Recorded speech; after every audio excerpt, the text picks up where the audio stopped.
وہ ہے oral sex کا ایشو، جس کی مختلف شکلیں جو ہیں وہ معاشرے کے اندر رائج ہیں، کچھ صحیح ہیں کچھ غلط ہیں۔ اس میں بنیادی اصول آپ سمجھ لیجئے، اور وہ ہے سورۃ البقرہ کی آیت نمبر 187، اعوذ باللہ من الشیطان الرجیم، بسم اللہ الرحمن الرحیم، احل لکم لیلۃ الصیام الرفث الی نسائکم، حلال کر دیا ہے اللہ نے رمضان کی راتوں میں بھی تمہارا اپنی بیویوں کے ساتھ ازدواجی تعلق قائم کرنا۔ ہن لباس لکم، تمہاری بیویاں تمہارا لباس ہے، وانتم لباس لہن، اور تم اپنی بیویوں کا لباس۔ اب یہ لباس میں نے جو پہنا ہوا ہے، اس لباس اور میرے جسم کا کوئی پردہ نہیں ہے، میاں بیوی کا آپس میں کوئی پردہ نہیں ہے، کیونکہ ایک دوسرے کا لباس ہے، ایک دوسرے کی عفت اور عصمت کی حفاظت کا ذریعہ بھی ہے، ایک وہ معنی بھی ہے، اور دوسرا اس حوالے سے پریکٹیکلی بھی وہ لباس ہے کہ میاں بیوی کا آپس میں کسی بھی چیز کا کوئی پردہ نہیں ہے۔ کسی حدیث کے اندر کوئی اس طرح کی چیز رپورٹ نہیں ہوئی۔ اس حوالے سے ایک مردود اور منقطع روایت پیش کی جاتی ہے، اور اس تابعی کا سما جو ہے وہ سیدہ عائشہ رضی اللہ تعالیٰ عنہا سے ثابت ہی نہیں ہے۔ سنن ابن ماجہ میں حدیث ہے 1922، مشکات میں 3123 ہے، لیکن مردود روایت ہے، منقطع ہے، کہ اما عائشہ رضی اللہ تعالیٰ عنہ کا بیان ہے کہ میں نے نبی صلی اللہ علیہ وسلم کی شرمگاہ کبھی نہیں دیکھی، لیکن یہ روایت ہی ضعیف ہے، جس کی بنیاد کے اوپر لوگوں نے اورل سیکس کے حوالے سے عجیب و غریب فتوے دیے اور کہا کہ جی میاں بیوی ایک دوسرے کی شرمگاہ کو نہیں دیکھ سکتے، یعنی وہ کہتے ہیں دیکھ ہی نہیں سکتے، اگلی بات تو آپ چھوڑ ہی دیں۔ تو یہ حدیث ہی بالکل جو ہے وہ منقطع ہے اور مردود روایت ہے، جس کی بنیاد پہ یہ پورے کا پورا ایک اسکول آف تھاٹ کھڑا کیا ہوا ہے۔ بھائیو، اسلام میں ایز سچ اورل سیکس کی کوئی ممانعت نہیں آئی، سوائے وہ قوم لوط والا جو اینل سیکس ہے اس کو ضرور ایڈریس کیا گیا۔ اس حوالے سے جتنی بھی باتیں کی جاتی ہیں وہ علماء کے فتوے ہیں، اور ظاہر ہے کہ جب فتویٰ ہوگا تو وہ ایکسپرٹ اوپینین ہے، وہ اجتہادی ایشو ہے، اس میں کوئی شخص بھی دلائل کے ساتھ کسی کے ساتھ اختلاف کر سکتا ہے، اور اس کو آپ کتاب و سنت کی نص کی طرح بالکل فائنل اتھارٹی نہیں مان سکتے، اس کے لیے دلائل دینے کی ضرورت ہوگی، زبانی کلامی نہیں کہ میرا دل نہیں مانتا، یہ چیزیں اس طریقے سے نہیں۔ بہرحال اورل سیکس کے حوالے سے میڈیکل ایشو ضرور ریزالو کرنا چاہیے، کیونکہ اس قرآن حکیم نے ہمیں دو ہی علوم بتائے ہیں، ایک ریویلڈ نالج جو وحی کا علم ہے، اور دوسرا acquired knowledge, the knowledge obtained through observations and experiments، science کا علم۔ ان دو میں سے اگر ایک علم بھی یہ چیز ویریفائی کر دے کہ اس طرح کا ایکٹ جو ہے صحت کے لیے نقصان دہ ہے، تو پھر اس کی اسلام میں اجازت نہیں ہوگی۔ مثال کے طور پر یہ جو یورینیم ہے، اگر آپ اس کو نیکڈ ہاتھ لگائیں گے تو اسکن کینسر اس کی وجہ سے ہو سکتا ہے، یہ قرآن و حدیث میں نہیں موجود لیکن سائنٹیفکلی پروف ہے، تو یہ اس کو پھر اس طریقے سے پریکٹس کیا جائے گا اور بچا جائے گا۔ اس حوالے سے میں نے گفتگو بھی کر دی ہے، مسئلہ نمبر 39، علم وحی اور علم سائنس کی اہمیت اور ان کا دائرہ کار، اہل سنت پاک.com پہ۔ بہرحال میں نے اشارتاً اب گفتگو کر دی ہے، عقل مند کے لیے اشارہ کافی ہے، اس میں مزید ڈیٹیل میں جانے کی ضرورت نہیں ہے۔ البتہ آخر میں سیکس کے اعتبار سے دو بڑے کریٹیکل ایشوز ہیں، ان کو ایڈریس کر دوں۔ بڑے دو اہم مسائل ہیں تاکہ کوئی تشنگی باقی نہ رہے، پھر بھی اگر کسی کی کوئی تشنگی باقی رہے لیکچر کے اینڈ پہ پوچھ سکتے ہیں، یا بعد میں بھی مجھے ای میل کر سکتے ہیں mirza_95@yahoo.com۔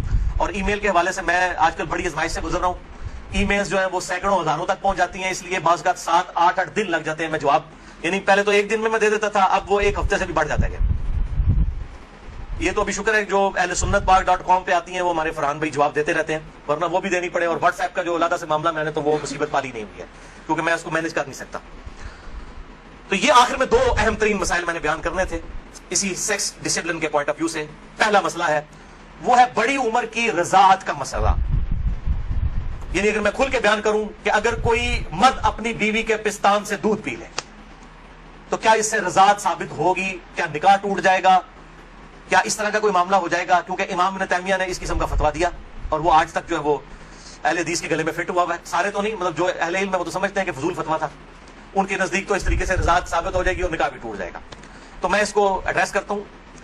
صحیح بخاری اور صحیح مسلم کی متفق علیہ حدیث ہے، بخاری میں 5099 5099، مسلم میں 3568 3568، اور مشکات میں بھی ہے انٹرنیشنل نمبر کے مطابق 3161، کہ آپ صلی اللہ علیہ وسلم نے ارشاد فرمایا کہ جو رشتے دودھ کی وجہ سے، جو رشتے جو ہے وہ نسب کی وجہ سے حرام ہوتے ہیں، وہی رشتے دودھ پینے کی وجہ سے بھی حرام ہو جاتے ہیں۔ یعنی اگر دو مختلف ماں باپ والے بچوں نے کسی ایک کامن عورت کا دودھ پی لیا ہے تو اس عورت کی جو اولاد ہے وہ ان کے بہن بھائی بن جائیں گے دودھ کے رشتے کی وجہ سے۔ تو جس طریقے سے نسب جو ہے وہ حرمت والا رشتہ بنا دیتا ہے، اسی طریقے سے رضاعت کا رشتہ دودھ پینے کی وجہ سے بھی اسٹیبلش ہوتا ہے، اور وہ ایک دو بار دودھ پینے سے نہیں، وہ صحیح مسلم میں 3597 نمبر حدیث ہے، مشکات میں 3167 3167 کہ کم از کم 5 مرتبہ اگر کوئی عورت دودھ پلا دے کسی بچے کو تو پھر وہ بچہ جو ہے اس عورت کی جو ڈائریکٹ اپنی اولاد ہے اس کا وہ بہن بھائی بن جائے گا 5 دفعہ کم از کم، تو وہ محرمات ابدیہ میں داخل ہو جائے گا جن کا ذکر سورۃ النساء کی آیت نمبر 23 چوتھے پارے کی آخری آیت ہے سورۃ النساء آیت نمبر 23 میں ہمیشہ کے لیے جو حرمت والے رشتے ہیں یعنی ماں باپ کے ساتھ، اس طریقے سے دادی دادا، اس طریقے سے چچا تایا ماموں، یہ سارے رشتے جو حرمت والے ہیں وہ اسی ایک آیت کے اندر بیان ہوئے ہیں سورۃ النساء آیت نمبر 23۔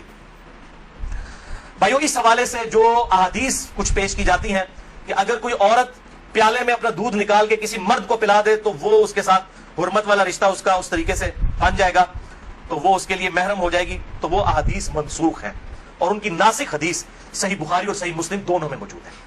اب امام ابن تیمیہ ان حدیثوں کے اوپر عمل کر کے انہوں نے فتویٰ دے دیا کہ اگر کوئی مرد اپنی بیوی کا دودھ پی لے تو نکاح بھی ٹوٹ گیا، ہمیشہ کے لیے وہ حرام ہو گئی، اور یہ سارا معاملہ حالانکہ یہ حدیث موجود ہے بخاری اور مسلم دونوں میں۔ صحیح بخاری میں انٹرنیشنل نمبر کے مطابق 5102، صحیح مسلم میں 3606 اور مشکات میں 3168 3168 کہ نبی صلی اللہ علیہ وسلم نے ارشاد فرمایا الرضاعۃ من المجاعہ کہ جو رضاعت کا رشتہ ہے یہ بھوک کی عمر تک ہے۔ جب بچہ بھوک کی عمر میں دودھ مانگتا ہے یعنی زبان سے نہیں وہ مانگ سکتا، بھوک کی عمر تک رضاعت کا رشتہ رہتا ہے، اور وہ قرآن حکیم میں 2 سال بتائی گئی ہے دودھ چھڑانے کی عمر۔ تو آپ صلی اللہ علیہ وسلم نے کلیئر کٹ فرما دیا کہ جو دودھ چھڑانے کی عمر ہے اس دوران اگر کوئی بچہ دودھ پی لے اور وہ بھی صحیح مسلم کی حدیث کے تحت 5 مرتبہ، تو تب رضاعت کا رشتہ، دودھ کا رشتہ اسٹیبلش ہوگا، ورنہ نہیں ہوگا۔ تو اب جو بڑا مرد ہے وہ 2 سال کا تو نہیں ہے، تو اس میں ظاہر ہے کہ بالکل امپلائڈ ہے کہ اگر کوئی اس طرح کا معاملہ کر لیتا ہے تو نہ رضاعت قائم ہوگی اور نہ میاں بیوی کا آپس میں کوئی نکاح ٹوٹنے والا معاملہ ہوگا۔ دوسرا اہم مسئلہ آج کا آخری وہ ہے میرے بھائیو عزل کا ایشو، یا ماڈرن لینگویج میں کنڈوم کا استعمال۔ عزل عربی میں کہتے ہیں الگ ہو جانے کو، یعنی جب میاں بیوی ازدواجی تعلق قائم کریں ڈسچارج کے وقت وہ الگ ہو جائیں، اس کو کہتے ہیں عزل، اور اسی کی ماڈرن فارم جو ہے وہ کنڈوم ہے۔ فیملی پلاننگ کے پوائنٹ آف ویو سے بھی استعمال کرتے ہیں۔ اس میں کوئی شک نہیں ہے کہ مفلسی کے ڈر سے فیملی پلاننگ کرنا اسلام میں قرآن حکیم کی آیات کی روشنی میں اس کی کوئی گنجائش موجود نہیں ہے، قطعاً حرام ہے۔ لیکن اگر عورت کی صحت کا ایشو ہو یا اولاد کی تربیت کے پوائنٹ آف ویو سے کسی کے لیے کوئی ریسٹرکشن ہو، وہ معاملہ الگ ہے، اس کے اوپر وہ والا فتویٰ نہیں لگے گا، اور اس کے ثبوت میں 3 حدیثیں پیش کروں گا، تینوں صحیح بخاری اور صحیح مسلم سے۔ لیکن اس میں یاد رکھیں کہ جو لوگ اس حوالے سے مرد اپنی نس بندی کروا لیتے ہیں، یعنی سیکچولی ڈسیبل ہو جاتے ہیں ہمیشہ کے لیے، جان بوجھ کے میڈیکلی کروا لیتے ہیں، یا عورتیں اپنی یوٹرس نکلوا دیتی ہیں، اگر کوئی بیماری یا کینسر والا ایشو نہ ہو وہ الگ بات ہے کہ جی تاکہ جی ہمیشہ کے لیے معاملہ اسٹیبلش ہو جائے، یہ قطعاً حرام ہے اور بدعت کبریٰ ہے۔ یہ اللہ کی شریعت کو بدلنا ہے، اللہ کی تخلیق کو بدلنا ہے۔ سورۃ النساء نمبر 119 کے تحت یہ قطعاً حرام اور شیطانی فعل ہے۔ کوئی مرد جو ہے اپنے آپ کو خسی کروا لے، یا کوئی عورت اپنی یوٹرس اور ہم جو ہے وہ حمل کا جو ذریعہ ہے اس کا رحم اس کو نکلوا دے۔ البتہ عزل جو ہے اس کی اجازت ہے۔ اس کانٹیکسٹ میں 3 حدیثیں ہیں، تینوں بخاری اور مسلم سے۔ پہلی حدیث صحیح بخاری میں 5208، مسلم میں 3561 اور مشکات میں 3184 کہ جابر بن عبداللہ کہتے ہیں رضی اللہ تعالیٰ عنہ کہ قرآن حکیم نازل ہو رہا تھا اور ہم اپنی بیویوں کے ساتھ عزل کیا کرتے تھے، اللہ تعالیٰ نے قرآن حکیم میں اسے منع نہیں فرمایا، اور جب نبی صلی اللہ علیہ وسلم کو ہمارے بارے میں خبر پہنچی کہ ہم عزل کرتے ہیں، یعنی بیویوں کے ساتھ جب صحبت کرتے ہیں تو ڈسچارج کے وقت الگ ہو جاتے ہیں تاکہ اولاد نہ ہو، تو نبی صلی اللہ علیہ وسلم نے بھی ہمیں منع نہیں فرمایا۔ نبی پہ تو واجب ہوتا ہے منع کرنا۔ اور یہ جابر بن عبداللہ وہ ہیں جو 74 ہجری میں فوت ہوئے ہیں، آپ صلی اللہ علیہ وسلم کے بعد بھی 62 ایئرز تک 62 سال تک زندہ رہے ہیں، اور بخاری اور مسلم کی کئی احادیث کے راوی ہیں، اور 7 سب سے زیادہ 7 احادیث روایت کرنے والے صحابہ میں سے یہ ایک ہے جابر بن عبداللہ انصاری رضی اللہ تعالی عنہ وعلیہ السلام۔ تو وہ کلیئر کٹ کہہ رہے ہیں نہ قرآن میں اس کی حرمت آئی، نہ نبی صلی اللہ علیہ وسلم نے ہمیں عزل کرنے سے منع کیا۔ دوسری حدیث بھی بخاری اور مسلم کی متفق علیہ حدیث ہے، بخاری میں 4138، مسلم میں 3544، مشکات میں بھی موجود ہے 3186 کہ صحابہ کہتے ہیں کہ ہم اپنی لونڈیوں کے ساتھ صحبت کیا کرتے تھے اور پھر ہم عزل کر لیا کرتے تھے، تو ہم نے نبی صلی اللہ علیہ وسلم سے عرض کیا کہ ہم اس طریقے سے عزل کرتے ہیں، الگ ہو جاتے ہیں، ہم نہیں چاہتے کہ ہماری لونڈیوں سے اولاد ہو۔ تو آپ صلی اللہ علیہ وسلم نے فرمایا کہ کیا حرج ہے کہ اگر تم اپنی بیویوں کے ساتھ عزل نہ کرو، کیونکہ جس جان نے دنیا میں آنا ہے قیامت تک کے لیے وہ تو آ کر رہے گی۔ لیکن آپ نے منع نہیں فرمایا، آپ نے فرمایا جتنے مرضی ہیلے بازی کر لو، جتنے معاملات مرضی کر لو، جس جان نے دنیا میں آنا ہے اس نے آنا ہے۔ اور وہی اگلی حدیث ہے تیسری صحیح مسلم میں 3556، مشکات میں 3885۔ ایک صحابی نے عرض کیا کہ ہمیں یہ چیز ناپسند ہے کہ ہماری لونڈیوں سے اولاد ہو، تو آپ صلی اللہ علیہ وسلم نے فرمایا کہ پھر تم اپنی لونڈیوں کے ساتھ عزل کر لیا کرو۔ اس حدیث میں ہے کہ آپ نے خود کہہ دیا کہ کر لیا کرو اگر تم چاہو۔ پھر آپ نے ساتھ ہی فرمایا لیکن جو جان مقدر ہے دنیا میں آنا وہ آ کر رہے گی۔ یہی ہوتا ہے، وہ جناب وقفے کرتے رہتے ہیں، اکٹھے 3 بچے ہو جاتے ہیں، پھر سارے کے ساتھ وہ کہتے ہیں پتہ ہی نہیں چلا، پتہ تو نہیں چلے گا، سارے یہ معاملات تو اللہ کے ہیں۔ اور آپ کو بتاؤں یہ جو اولاد والا معاملہ ہے یہ خالصتاً اللہ تعالیٰ نے اپنے پاس رکھا ہے۔ کئی پیغمبر ہیں جو بے اولاد ہیں،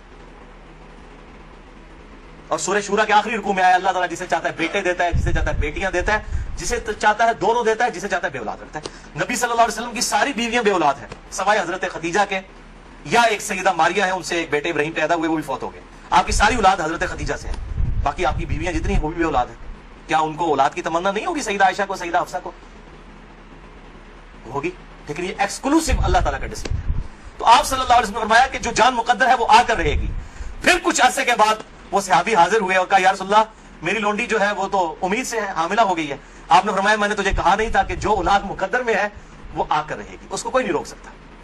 تو یہ چیزیں انسان اگر سمجھتا ہے رک جائے تو ایسا نہیں، لیکن یہ یاد رکھیے یہ لونڈیوں والا معاملہ ہے جو آزاد عورت ہے، کیونکہ ہماری بیویاں تو لونڈیاں نہیں ہوتی ہیں، تو آزاد عورتیں ہیں۔ آزاد عورت کے ساتھ عزل کرنے کے لیے بیوی کی اجازت کی بھی ضرورت ہے، مرد اپنی مرضی سے یہ ڈیسیژن نہیں کر سکتا۔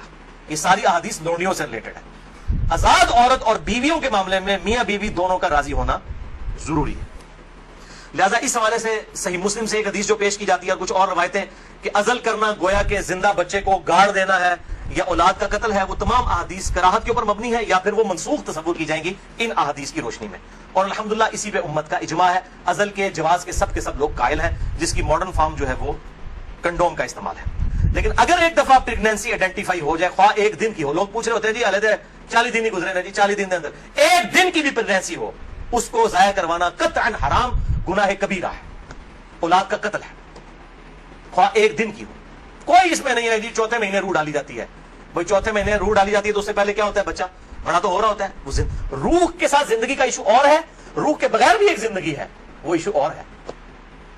وہ بھی تو بچہ جو ہے ایک ایمبریو سے ایک جو ہے وہ جنین سے معاملات بڑھتے بڑھتے آگے جاتے ہیں، تو وہ بھی ایک زندگی ہے، روح کے ساتھ ایک اور زندگی ہے، روح کے بغیر بھی زندگی اس کے اندر موجود ہے۔ اسی لیے اگر مردہ بچہ بھی پیدا ہو تو راجح قول جامعہ ترمذی اور ابو داؤد کی حدیث کے تحت یہی ہے کہ اس کا جنازہ بھی پڑھایا جائے گا۔ اور لوگ کہتے ہیں جی زندہ پیدا ہوگا تو پھر پڑھایا جائے گا، مردہ بھی پیدا ہو ماں کے پیٹ میں تو وہ زندہ ہی تھا نا، ایکسس تو کرتا تھا، تو افضل قول یہی ہے کہ اس کا جنازہ پڑھا جائے گا۔ تو یہ میرے بھائیوں کچھ اس حوالے سے چیزیں تھی جو میں نے بیان کر دی۔ البتہ اگر کسی عورت کی زندگی موت کی کشمکش بن جائے، اس صورت میں اگر وہ پریگنینسی کا بھی ضائع کروا دیتی ہے پھر اس میں شریک گرفت نہیں، لیکن زندگی موت کی کشمکش اس سے کم پہ نہیں، صحت کا معاملہ نہیں، بیوی کمزور ہے یہ معاملہ نہیں، واقعی زندگی موت کی کشمکش بن جائے تو پھر وہ اسی طریقے سے جو سورۃ النحل کے اندر آیا کہ اس وقت تو اگر کوئی کلمہ کفر بھی کہہ دے اور دل میں ایمان ہو تو اللہ تعالیٰ گرفت نہیں فرمائے گا۔ اور اس حوالے سے ہمارے پڑوسی ملک انڈیا کے اندر آج سے کئی سال پہلے، تقریباً 15 سال پہلے کی رپورٹ ہے کہ روزانہ 3000 بچیاں ماں کے پیٹ کے اندر ہی پریگنینسی ان کی ضائع کر دی جاتی ہے جب یہ پتا چلتا ہے کہ یہ بچیاں ہیں۔ یعنی قرآن اگر کہتا ہے نا بچیوں کو دفن کرنا یہ گناہ کبیرہ ہے، تو یہ گناہ آج تک چل رہا ہے، بیسک ہیومن انسٹنکٹ تو بدلی نہیں ہے نا۔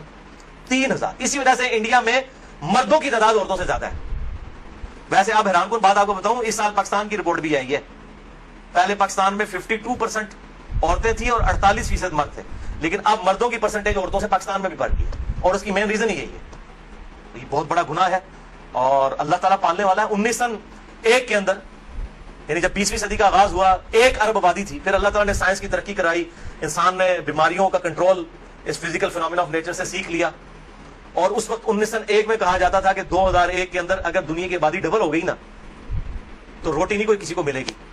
اس وقت 1 ارب تھی 100 سال پہلے، یا آج سے 116 سال پہلے، تو 100 سال کے بعد 2 ارب آبادی نہیں ہوئی ہے، 3 ارب بھی نہیں ہوئی، 4 ارب بھی نہیں ہوئی، 5 ارب بھی نہیں، 6 ارب بھی نہیں، 7 ارب آبادی ہو چکی ہے، لیکن زمین نے اپنے خزانے اگل دیے۔ آپ جدھر جائیں، میں قسم سے منڈی سے گزرتا ہوں اتنا فروٹ ہے ختم نہیں ہوتا۔ اس وقت موچی جوتیاں بناتے تھے، آج چائنا نے مشینوں کے اوپر اتنی جوتیاں بنا دی ہیں کہ دنیا میں 6 ارب انسان اگر ہر انسان 10 جوڑے بھی خرید لینا وہ ختم نہیں ہوتے۔ تو سائنس نے ترقی کی ہے۔ جس زمین سے 40 من گندم نکلتی تھی آج 400 من نکل رہی ہے، 10 گنا زیادہ۔ امریکہ لاکھوں ٹن گندم ہر سال پیسیفک اوشن میں بحر الکاہل میں ضائع کر دیتا ہے. ایکسیسو پیدا ہوتی ہے انٹرنیشنل مارکیٹ میں گندم کی پرائز کو کنٹرول کرنے کے لیے. لاکھوں ٹن گندم ضائع کی جاتی ہے, ایکسیسو پیدا ہو رہی ہے. تو اللہ تعالیٰ نے ترقی بھی کروا دی اس اعتبار سے. آپ ٹینشن نہ لیں. آج تو کیسے 1960 سے پہلے تو ایز سچ اس بڑے پیمانے کے اوپر تیل کی نعمت تو نہیں تھی دنیا کے اندر. ان عرب ملکوں میں 1960 کے بعد تیل نکلا. ویسے تو تیل کا پہلا کنواں 1748 میں امریکن جو اسٹیٹ ہے پنسلوینیا اس میں دریافت ہوا تھا, لیکن مین تیل جو نکلا ہے وہ اسی 20ویں صدی میں کسی نے سوچا بھی نہیں تھا. اور اب تو اس سے بھی بڑی انرجی کا سورس ہے وہ سولر انرجی ہے. اب چائنا نے کام کرنا شروع کر دیا. آپ دیکھیں گے 10-15 سالوں کے اندر جو ہے وہ ہر بندے نے اپنا جو ہے نا بجلی کا سسٹم اپنے گھر کے اوپر لگایا ہوا ہوگا. اور یہ سورج والے جو جب تک سورج ہے اس وقت تک زندگی ہے. یہ تو نہ ختم ہونے والا جو ہے وہ سورس ہے, رینیویبل جسے ہم کہتے ہیں اپنی سائنس کی لینگویج کے اندر. باقی یہ جو ہے نان رینیویبل ریسورسز ہیں. تیل ختم ہو جائے گا تو ختم ہو گیا, لیکن یہ سولر انرجی جب تک سورج ہے زمین پہ زندگی ہے. زمین پہ زندگی ہے تو سولر انرجی سے آپ فائدہ اٹھا سکتے ہیں. بار اللہ تعالیٰ سے دعا ہے جو حق بات میں نے کہی اللہ تعالیٰ ہمارے دلوں میں راسخ فرمائے. اگر جذبات میں میرے منہ سے کوئی غلط بات نکل گئی آج تو اللہ تعالیٰ ہمارے دلوں سے معاف کر دے. ہمیں کتاب و سنت کی تعلیمات پر عمل کر کے دوسرے بھائیوں تک پہنچانے کی توفیق عطا فرمائے. سبحانک اللہم و بحمدک اشہد ان لا الہ الا انت استغفرک و اتوب الیک وما علینا الا البلاغ المبین. جزاک اللہ خیرا.